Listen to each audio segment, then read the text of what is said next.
Thanks for watching. I'm Margot Kimberg, and this is In the Spotlight, a closer look at a crime novel.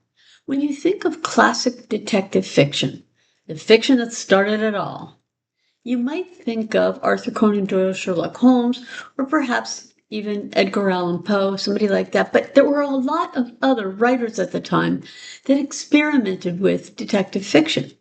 Let's take a look at one such author today and turn the spotlight on Catherine Louisa Pirkis's The Experiences of Loveday Brooke, Lady Detective. Loveday Brooke is a London-based lady detective, a little over 30, who works for an agency run by Ebenezer Dyer. She has a reputation as a clever, observant detective with a sharp, intelligent mind. She's also got solid social skills, so she's often able to get people to talk, unwittingly revealing more than they intend.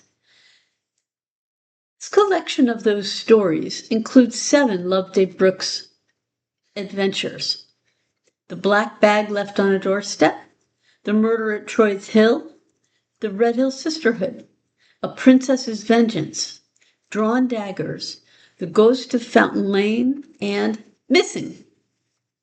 Each case focuses on the whodunit and howdunit of a crime, and in several cases, the links between crimes or unusual incidents. For example, in The Black Bag Left on a Doorstep, she solves a series of jewel robberies and links them to an ordinary black bag containing a clerical collar, sermons, and other things suggesting clergy. In Drawn Daggers, Loveday connects some odd cryptic messages to the search for a missing necklace. She links other odd happenings too in other stories. She sometimes goes under false pretenses, although she doesn't disguise her appearance or change her name. Because she's a woman, it's believed that people will be more comfortable talking to her than to a man, especially to a police officer. So when she's sent on a case, she finds out who the people involved in the case are. Then she finds ways to talk to them, as well as ways to observe and draw conclusions. She puts the pieces together and then explains her reasoning. The stories were published in 1893 and then as a collection in 1894. So if you've noticed some similarities to Arthur Conan Doyle's Sherlock Holmes stories of the same era, it's not surprising. Like the Holmes stories, these involve cases of murder, robbery, and so on that have some puzzling aspects. Also, like the Holmes stories, Loveday solves the cases through observation, making sense of what people do and say, and logical reasoning. There are some differences, though, between these stories and the Holmes stories. For one thing, these are written in third-person past tense, mostly from Loveday's point of view. She doesn't have a sidekick who writes about her. For another, Loveday is more personable in some ways than Holmes is.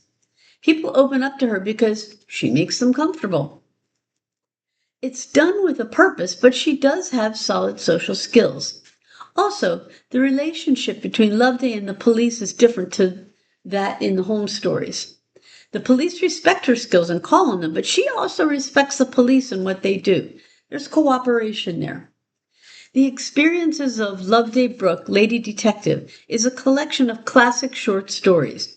It features traditional whodunits and howdunits, an English countryside setting for most of the stories, and a female detective who blends high intelligence, logic, and observations with the social expectations of her time.